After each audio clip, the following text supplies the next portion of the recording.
Hello guys, तो कैसे हैं आप सब। उम्मीद है सभी खैरियत से होंगे। आज मैं एक और न्यू मानवा स्टार्ट करने वाली हूँ जिसका नाम है beloved by the male lead's nephew. और ये बहुत सारा मजेदार मानवा है और जैसे कि नाम से जाहिर है इसमें मेल लीड का नेफ्यू वो हमारी हीरोइन को बहुत ज्यादा पसंद करने लग जाता है। तो बिना किसी देरी के और बिना किसी स्पॉइलर के कहानी शुरू करते हैं। तो कहानी की शुरुआत होती है और हमें एक बच्चा दिखा जाता है जो कि बहुत ज्यादा प्यारा था और वो पपी आइज के साथ हमारी हीरोइन को देख रहा था। तो हमारी सोचती है मैं तो मर गई, आखिर ऐसा ही क्यों होना था, मेरे लीड का नेफ्यू उसने मुझे पसंद क्यों करना था। और तब वो बताती है मेरा नाम है चार्लीज लेंटिया और मैं ड्यूक लेंटिया की इकलौती बेटी हूँ। और असल में मैं तो प्रीवियस एम्परर के छोटे भाई जो कि आर्च ड्यूक कैलिक्स यूलिडन था उसके प्यार में पड़ गई और वही मेल लीड था। लेकिन वो तो उसको देखकर बहुत ज्यादा ब्लश कर रही थी। वो सोचती है असल में मेरा कैरेक्टर जो था ना वो तो उसके साथ बहुत ज्यादा ऑब्सेस था और उसको हमेशा स्टॉक करता रहता था। और इसके अलावा जब आज ट्यूब की एक लवर आ गई तो मैंने उसको हरास और मारने की कोशिश की और तब मेरा काम तमाम हो गया क्योंकि आखिर में मुझे मेरे क्राइम्स की वजह से एग्जीक्यूट कर दिया गया। लेकिन ये सब कुछ उस कहानी के अंदर हुआ था जो मैंने पढ़ा था और उसमें मैं विलनेस थी। और ये सारी कहानी उस मेल लीड और फीमेल लीड के इर्द गिर्द घूमती थी क्योंकि असल में ये एक नावल की दुनिया थी। लेकिन पिछले साल पता नहीं कैसे मुझे रियलाइज नहीं हुआ और मैं इस नावल में रीबोर्न हो गई। लेकिन थैंकफुली ये कैलिक्स की फीमेल लीड से मिलने से पहले की बात थी। और फिर मैंने डिसाइड किया कि मैं स्टोरी को चेंज करूंगी और मुझे मरना नहीं है ना, इसीलिए मैंने उनको लेटर लिखा कि मुझे माफ कीजिएगा योर ग्रेस, मैंने आपको ऑफेंड किया और मैं घर पे रह के अपने एक्शन को रिफ्लेक्ट करूंगी। और उसके बाद मैं कंट्री साइड पर आ गई ताकि उन सबसे दूर रह सकूं और कंट्री साइड में अपनी लाइफ को रिलैक्स होकर एंजॉय कर सकूं। और मैंने तो पूरा साल अपनी लाइफ को एंजॉय किया, चाय पीते हुए और सब कुछ करते हुए। लेकिन एक साल बाद पता नहीं क्यों मेरे डैड ने मुझे लेटर लिखा। उन्होंने कहा तुम्हें घर वापस आना होगा। तो मैंने मेरे से कहा आखिर वो मुझे क्यों बुला रहे हैं। तो उसने कहा मुझे क्या पता माई लेडी, आप खुद जाके पूछ लेना। और फाइनली एक साल बाद वो कैपिटल वापस लौट रही थी। लेकिन तभी वो बग्गी में बैठी थी तो वहां से गुजरते हुए उसकी नजर किसी पे पड़ती है। कुछ बड़े लोग एक छोटे बच्चे को तंग कर रहे थे और वो बच्चा वो तो रो रहा था। तो तब उस आदमी ने उसके बाल पकड़े हुए थे। तो हमारी हन कहती है बग्गी रोको अभी की अभी। तो बग्गी रुक जाती है और उसने उस बच्चे को बचा लिया था। वो सोचती है कभी भी बड़े लोग को छोटे बच्चों को हरास नहीं करना चाहिए। और उसके गार्ड्स ने उन लोगों को धूल चटा दी थी। और फिर वो उस बच्चे को देखती है, उसकी तरफ हाथ बढ़ाती है तो वो बच्चा उसका हाथ पकड़ लेता है। और उसके बाद जब वो घर पहुंची थी तो उसका फादर उसको देखकर बहुत ज्यादा शॉक हो गया था। वो कहता है मुझे ये ना बताना चाल ये बच्चा ये तुम्हारा है ना। तो वो कहती है फादर ये मेरा बेटा नहीं है। ऑब्वियसली आपको समझ नहीं आती, मैं एक साल पहले यहाँ से गई थी, अगर ये मेरा बेटा होता ना तो ये 7 साल का ना होता, ये छोटा बच्चा होता। वो कहते हैं हाँ तुम एक साल पहले गई थी, अच्छा मैं समझ गया। तो फिर वो कहता है लेकिन ये है कौन। तो उस बच्चे की तरफ देखते हैं तो हमारी हीरोइन उस बच्चे के सर पे हाथ रखती है। तो वो कहती है पहले मुझे ये बताया आपने मुझे कैपिटल वापस क्यों बुलाया है। वो कहता है अच्छा वो। तो वो कहता है क्योंकि कैपिटल में आजकल बहुत सारा हंगामा भर पाया चाल। वो कहती है लेकिन क्यों। तो उसका फादर कहता है ऐसा लगता है कि लेट एम्परर का बेटा वो जिंदा है और वो छोटा सा बच्चा वो 7 साल का है और हमें उसके बारे में पता करना होगा। तो वो कहती है क्या मतलब वो प्रिंस है ना, लेकिन उसके बारे में क्या। तो उसका फादर कहता है सब लोग को लगा था 7 साल पहले वो मर गया है, लेकिन आर्च ड्यूक कैलिक्स उसको पता चल गया कि उसका नेफ्यू अभी तक जिंदा है और उसने पूरे कैपिटल में खबर फैला दी है कि कोई भी उसके नेफ्यू को ढूंढ के लाएगा तो उसको नाम मिलेगा। लेकिन हमारी सोचती है जहां तक मुझे याद है ना वो छोटा सा प्रिंस वो तो बहुत ज्यादा इंपॉर्टेंट रोल प्ले कर रहा था। और वो सोचती है आयरीन जो कि फीमेल लीड थी ना वो तो आर्च ड्यूक के मीनार में उस बच्चे को ले गई थी और तभी से उनकी लव स्टोरी शुरू हुई क्योंकि वो बच्चा आयरीन की जान ही छोड़ा था। वो कहता है मुझे आपसे दूर नहीं जाना और इसी वजह से आयरीन को वहां पर रखना पड़ा आर्च ड्यूक के महल में। और तब उनकी लव स्टोरी शुरू हुई और वो बच्चा उनको देखकर बड़ा खुश था। लेकिन वो अपने फादर से कहती है मुझे ये बताए ना प्रिंस के गुम होने से या मिलने से मेरा कैपिटल आने का क्या ताल्लुक। तो वो कहता है वेल यू सी। तो वो कहती है आपने मुझे यहाँ पे इसलिए बुलाया ना ताकि मुझे यहीं पे रख सकें। वो कहता है नहीं नहीं मैंने तो ये किया है ताकि आर्च ड्यूक को तुम पर शक ना हो इसीलिए। तो हमारी हीरोइन कहती है आप मुझे मिस कर रहे थे ना फादर, इसीलिए आपने बहाना बनाकर मुझे यहाँ पे बुला लिया है ताकि मुझे अपने पास रख सकें। तो ये बात उसके फादर के दिल में जाके लगती है। वो कहता है नहीं नहीं मेरी बेटी डेंजर सिचुएशन है ना, तुम्हें वहां पे नहीं रुकना चाहिए, यहीं पे रुकना चाहिए ठीक है। वो सोचती है आई गैस मेरे फादर ने मुझे इसलिए बुलाया है ताकि मुझे यहाँ पे कैद करके रख सके ताकि मैं कहीं जाऊँ ना और मुझे कहे गुड गर्ल। लेकिन मेरी रेपुटेशन तो बहुत ज्यादा खराब थी क्योंकि मैं तो आर्च ड्यूक के पीछे बिल्कुल पागल थी, बिल्कुल पागल, इसीलिए मुझे यहाँ पर उन्होंने बुला लिया है ताकि मैं दोबारा से उसके पीछे ना जाऊं। लेकिन वो कहती है ठीक है मैं भी कैपिटल को मिस कर रही थी तो मुझे कुछ दिन यहाँ पे रहने में कोई बुराई नजर नहीं आ रही। तो उस बच्चे को उठाती है, वो कहती है इधर आओ। वो सोचती है जब तक वो प्रिंस मिल नहीं जाता मैं तब तक यहीं पे रहूंगी और उसके बाद वापस डच में पहुंच जाऊंगी। लेकिन वो कहती है आखिर आपको प्रिंस कब तक मिलेगा। तो वो कहते हैं मुझे नहीं पता, मे भी वो मिले या ना मिले। किसी को वो मिल नहीं रहा, क्योंकि आफ्टर ऑल एक बच्चा जिसके काले बाल और ब्लू आईज हो इतना भी कॉमन नहीं है। लेकिन तभी उनकी नजर उस बच्चे पर पड़ती है जो हमारी हीरोइन के हाथ में था। वो कहता है क्या? तो हमारी कहती है काले बाल, ब्लू आईज, और ऐसा लगता है ये 7 साल का है। तो वो दोनों कहते हैं 1 मिनट, कहीं ऐसा तो नहीं कि ये वही बच्चा है? तो हमारी हीरोइन तो शौक से उसको उठा लेती है। वो कहती है क्या सच में? कहीं मैंने प्रिंस को तो नहीं उठा लिया? तो उसका फादर तो और भी ज्यादा शौक था। वो कहता है तुम सच में एक प्रिंस को उठा के ले आई हो? और तब थोड़ी देर बाद वो लोग थोड़े शांत हो गए थे और वो बच्चा उसको मेरे से नहला रही थी और वो तो आराम से नहा रहा था। तो उसका फादर कहता है कोई गारंटी नहीं है कि वही प्रिंस हो। वो कहती है मैं भी उम्मीद कर रही हूँ ये केस ना हो। तो वो कहता है ठीक है मुझे बताओ उसके पेरेंट्स कहाँ पर है? वो कहती है मैंने उससे पूछा था लेकिन उसे याद नहीं है। वो कहता है ठीक है मुझे ये बताओ वो कहाँ पे रहता है? वो कहती है उसने कहा था वो स्ट्रीट्स पे रहता है। तो वो कहता है और तुम उसको वहां से ले आई? वो कहती है आखिर मैं एक छोटे बच्चे को स्ट्रीट पे कैसे छोड़ सकती हूँ? तो उसका फादर कहता है ठीक है तो अगर तुम उसको आर्चड्यूक के पास ले गई तो कोई मिसअंडरस्टैंडिंग हो जाएगी, है ना? तो हमारी सोचती है हाँ बिल्कुल, वो सोचेगा कि मैंने उसके टेंशन के लिए उस बच्चे को वहां पे लेके आई हूँ, लेकिन वो पक्का यही सोचेगा। लेकिन वो सोचती है प्रिंस सबसे बड़ी वजह थी जिसकी वजह से मेल लीड और फीमेल लीड इकट्ठे थे, और अगर मैंने उस फीमेल लीड की जगह ले ली ना तो स्टोरी तो बिल्कुल गलत हो जाएगी ना, फिर मैं क्या करूंगी? मुझे ऐसा नहीं करना चाहिए। तो तभी वहां दरवाजा खुलता है और बच्चा आता है। वो कहता है एक्सक्यूज मी, क्या मैं यहाँ पर आ सकता हूँ? तो हमारी खड़ी होती है। वो कहती है हाँ। वो सोचती है इसने नहा भी लिया।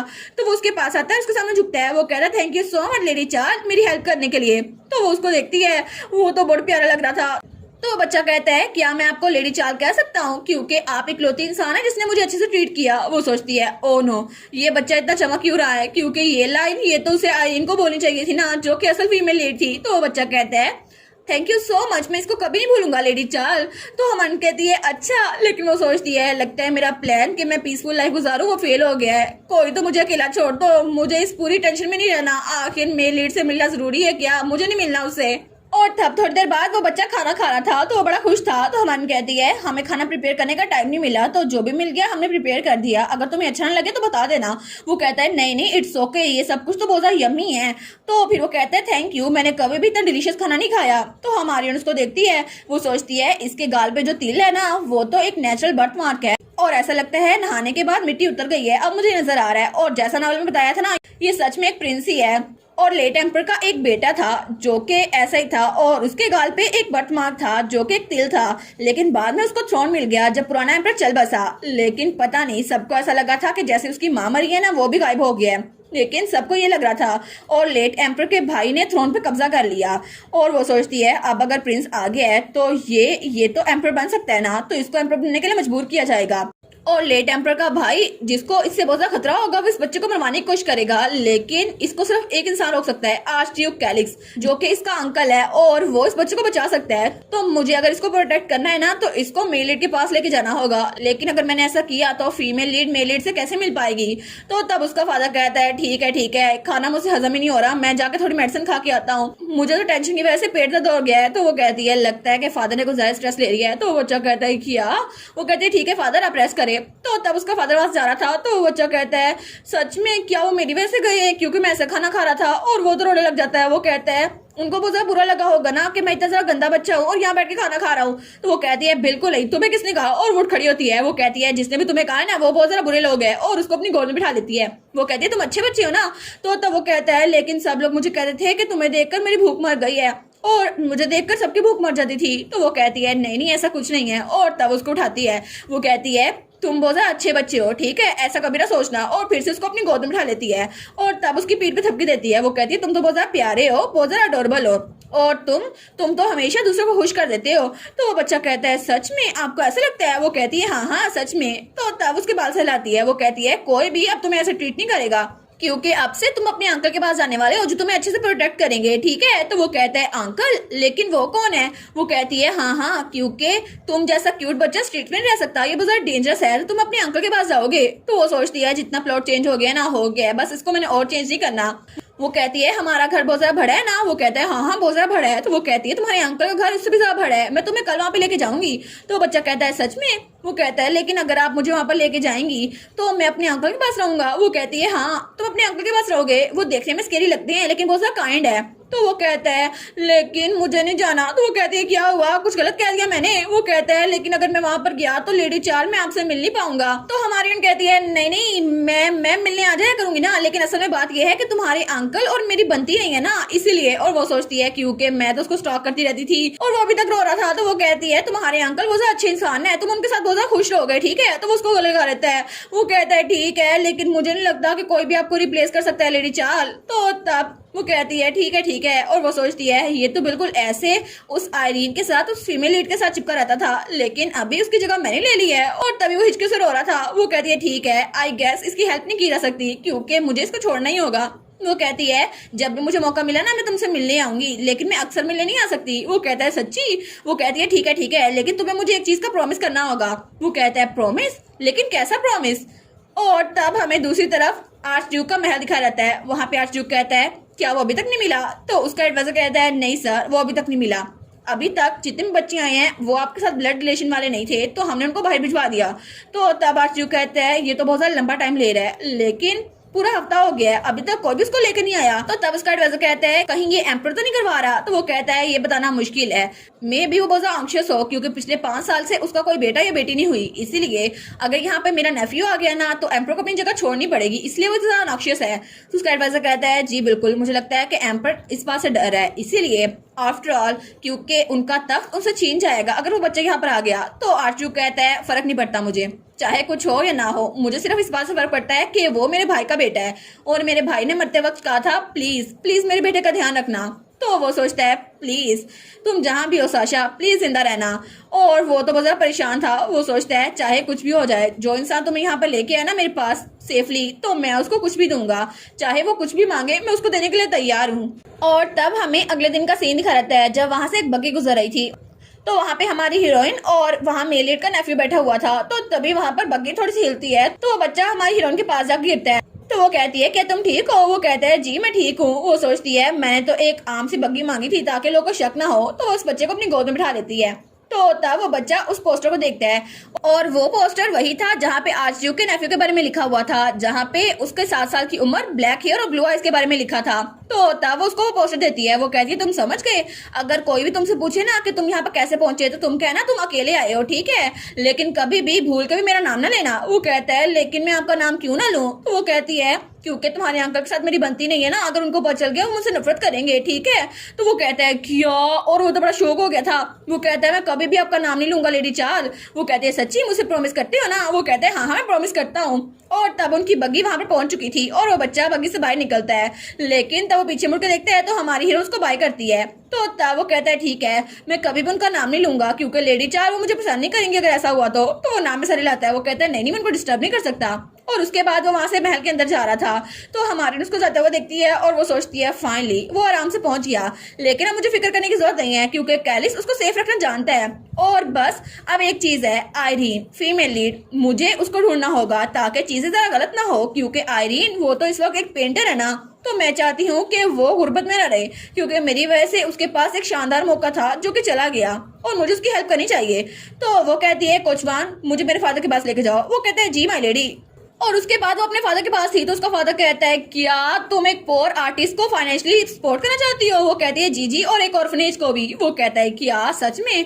तो हमारी सोचती है असल में उस बच्चे के साथ एक और बच्चा भी था जिसने उसकी हेल्प की थी, लेकिन ऑर्फनेज वालों ने उसे बाहर निकाल दिया जिसकी वजह से वो स्ट्रीट्स में रोता रहा था, तो मुझे उसकी हेल्प करनी चाहिए। तो उसका फादर कहता है सच्ची चार्ल तुम इतनी बड़ी हो गई हो। तो मेट्स कहती है सच में लेडी चार्लिस ऐसा करने वाली हैं, वो सच में उनकी हेल्प करने वाली हैं और कल तो उन्होंने किसी को थैंक यू भी बोला था, लगता है वो बड़ी हो गई हैं। तो सारी मेट्स तो बड़ी खुश हो गई थी। वो कहती है उन्होंने कोचमैन को भी थैंक यू बोला। तो तब उसका फादर उसका हाथ पकड़ लेता है। वो कहता है मेरी प्यारी बेटी तुम तो कितनी बड़ी हो गई ना, मुझे पहले पता था तुम्हारा दिल बहुत ज्यादा नरम है। और तब उसको गले लगा लेता है और वो कहता है तुम दूसरों की बातों को दिल पर ना लिया करो, ठीक है, कोई भी तुम्हारे बारे में नहीं जानता। तो वो सोचती है ठीक है लेकिन पहले तो मैं एक स्टॉक कर रही थी ना, तो सब लोग मेरे बारे में यही सोचेंगे। वो कहती है थैंक यू फादर। उसका फादर कहता है मैं तुम्हारे अकाउंट में अभी 5000 डाल्टन देता हूँ। वो कहती है क्या इतने ज्यादा पैसे, लेकिन 1000 में काम चल जाएगा। वो कहता है बिल्कुल नहीं, तुम्हें पता भी है तुम कितना अच्छा काम कर रही हो, मैं तुम्हें और पैसे दूंगा। और उसकी आंखों से तो बहुत सारे आंसू बह रहे थे। वो कहते हैं ठीक है फादर जितनी हेल्प करनी है मेरी कर दें। और उसके बाद मेरे से बड़ी खुश थी, उसका फादर बड़ा खुश कंफ्यूज कि हमारी बेटी बड़ी हो गई है। लेकिन वो सोचती है आखिर ये लड़की जो कि विलनेस थी अपने फादर को ऐसे इग्नोर कैसे कर सकती थी जबकि उसका फादर इतना ज़्यादा प्यारा है। और तब अगले दिन वो उस जगह पे पहुंच चुकी थी जहाँ पे आयरीन थी फीमेल लीड। तो वो कहती है ठीक है तो मैं यहाँ पर आई गई, लेकिन जब वहाँ पर देखती है तो वहाँ पे एक आदमी वो एक लड़की को बहुत ज़्यादा तंग करा था और उसकी ड्राइंग नीचे गिरा दी थी। तो वो कहता है तुम्हें कोई शर्म है भी या नहीं, ये ड्राइंग्स किसी काम की नहीं है। तो वो लड़की उसका चेहरा दिखा देता है और वो वही थी फीमेल लीड आयरीन लेफ्रेंच। तो तब उसके पास आती है, वो सोचती है नावल की फीमेल लीड आयरीन वो तो एक नोबल फैमिली की बॉर्न डॉटर थी जो कि तबाह हो चुकी थी, लेकिन आयरीन उसको तो लोगों से हमेशा बातें सुनने को मिलती थी।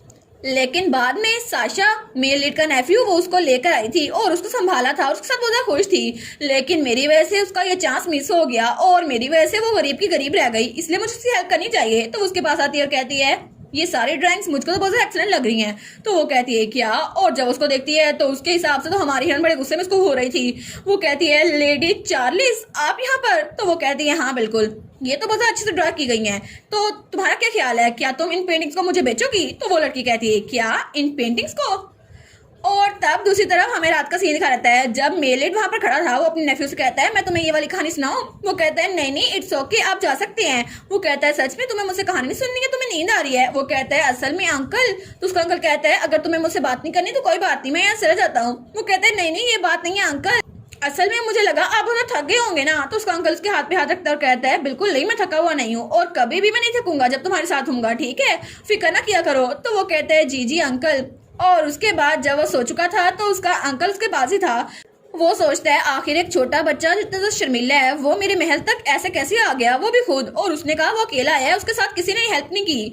लेकिन तभी वो नींद में कुछ बड़बड़ाता है तो उसका अंकल कहता है क्या? तो वो नींद में कहता है लेडी चार्ल। तो उसका अंकल कहता है लेडी चार्ल, आखिर ये उस लड़की की बात क्यों कर रहा है?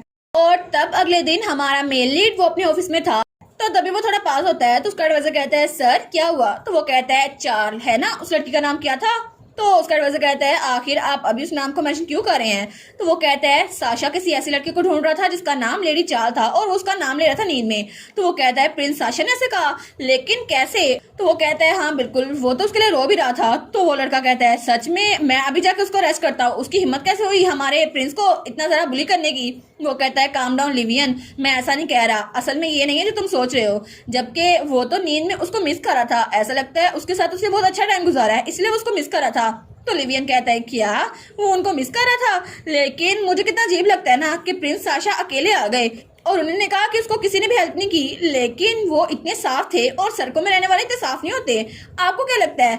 तो उसका अंकल कहता है मुझे नहीं पता, वो बहुत ज्यादा चालाक बच्चा है, ऐसा लगता है किसी ने उसकी हेल्प की थी, तुम्हें इसका पता कराना होगा। वो कहता है जी योर हाइनेस, और आप जो भी कहें मैं उसको पूरा करूंगा। तो क्या हमें प्रिंस साशा के मिलने की खबर अनाउंस करनी चाहिए? तो वो कहता है आई थिंक एम्प्रेस को अगर पता चल गया तो वो बहुत ज्यादा बुरा करेगी उनके साथ। तो तब उसका अंकल कहता है ठीक है तो इसको एक हफ्ते बाद अनाउंस करना और सबको बताना कि चार्ल हमें उस टाइम में मिला है। वो कहता है जी। और तब हमारी हिरन सोचती है क्या अभी तक कोई खबर नहीं मिली हमें साशा के बारे में? सच में वो कैरिक्स के पास गया भी है या कहीं और चला गया था? उसके अंकल ने उसको एक्सेप्ट किया भी है या फिर नहीं? और वो तो इधर तो चक्कर लगा रही थी। वो सोचती है मुझे नहीं पता, लेकिन वो सोचती है मुझे नहीं पता, मुझे तो पार्टी में इनवाइट भी नहीं किया जाएगा ना, तो मुझे नहीं पता होने क्या वाला है। और तब वहां पे उसकी पेंटिंग सी पड़ी हुई थी जो आयरीन से लेके आई थी। वो सोचती है अभी तक तो आयरीन भी मेल से नहीं मिली, पता नहीं सिचुएशन ऐसी कैसी हो गई है।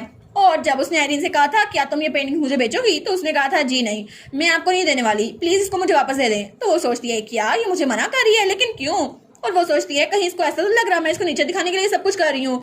तो वो हमें बताती है असल में इसके मोमो डैड की लव मैरिज हुई थी। हालांकि पूरी नोबल सोसाइटी में सबकी अरेंज मैरिज होती थी, लेकिन जब ये लोग बैंकरप्ट भी हो गए फिर भी उन्होंने अपना घर नहीं बेचा क्योंकि वहां पे उसके मोमो डैड की यादें थी और इसलिए उन्होंने मना कर दिया कि हम लोग अपने प्यार की निशानी इस घर को बेचने नहीं वाले। तो इसलिए उनकी बेटी ने पूरी कोशिश की कि वो अपने घर का खर्चा खुद उठा सके, इसलिए वो अपनी ड्रेस लेकर आती थी, लेकिन हर कोई इसका मजाक उड़ाता था। और वो सोचती है शायद इसीलिए उसको बहुत ज्यादा बुरा लग रहा होगा जब मैंने ये पेंटिंग खरीदने की बात की। वो कहती है क्या मैं पूछ सकती हूँ कि आप मना क्यों कर रही हैं? तो वो कहती है असल में आप मुझ पे तरस खा रही हैं, है ना, आप इसको इसलिए नहीं खरीदे क्योंकि आपको ये पसंद आया है, आप मुझ पे तरस खा रही हैं। तो वो कहती है क्या? वो सोचती है असल में तो नावल में ये बहुत ज्यादा काइंड थी, लेकिन अभी इतनी बुरी तरह से पेश क्यों आ रही है मुझसे? तो वो कहती है मैं तुम पे तरस नहीं खा रही। तो वो कहती है अगर ये तरस नहीं है तो और क्या है, पहले कभी भी आप मुझसे मिली नहीं है और पहले आपने मुझे कभी नहीं देखा और अब आपको मेरी पेंटिंग्स पसंद आ गई, लेकिन आप ऐसा कैसे कर सकती हैं? तो हमन कहती है चार्लीज लैंटिया, मेरा नाम है चार्लीज लैंटिया और मैं यही हूँ, मुझे जो भी चीज पसंद रहती है ना मैं उसको ले लेती हूँ, चाहे कुछ भी करना पड़े। तो मुझे एक बार फिर से पूछने दो, मैं तुमसे पूछ रही हूँ, क्या मैं तुम्हें ऐसी लगती हूँ जो किसी पे तरस खाए? मुझे ये पेंटिंग्स पसंद आई है इसलिए तुमसे ले रही हूँ, उसके अलावा कुछ नहीं। तो तब वो कहती है अच्छा तो आखिर आपको मेरा काम इतना पसंद क्यों आया है? तो तब उसका हाथ पकड़ती है और उसको उठाने लगती है। वो कहती है क्योंकि तुम्हारी ड्राइंग ये सच में बहुत ज्यादा अच्छी बनी है और तुम्हें अपने काम पे थोड़ा कॉन्फिडेंट होना चाहिए, इसलिए तुम फिक्र ना करो, मुझे ये खरीदनी है। और तब उसके हाथ में वही पेंटिंग थी और वो सोचती है शुरू में तो वो बिल्कुल एक जंगली बिल्ली की तरह लग रही थी, लेकिन बाद में जब उसने स्माइल की तो तब वो थोड़ी सी कूल डाउन हो गई और फिर उसने अपना दिल में तरफ खोल दिया। अब वो मुझसे अच्छे से बात कर रही है और वो सोचती है ठीक है अब मुझे कुछ ना कुछ करना होगा ताकि मेल लीड और फीमेल लीड मिल सके। और तब वहाँ पेंटिंग रखती है। वो सोचती है पता नहीं मुझे अभी तक न्यूज नहीं मिली कि साशा के साथ क्या हुआ है। और तब थोड़ी देर बाद वो अपने डैड के साथ खाना खा रही थी तो उसका डैड खाना खाना बंद कर देता है। वो कहता है वो बच्चा क्या पता वो प्रिंस ना हो चाल तो क्या होगा। और वो तो बहुत ज्यादा काइंड हार्टेड चाइल्ड था और अगर आज ड्यूक ने उसको बाहर निकाल दिया तो वो कहती है ऐसा कुछ नहीं होगा, आप जानते हैं ना मैंने उसको वहां पे भेज दिया है, वो असल में प्रिंस ही है।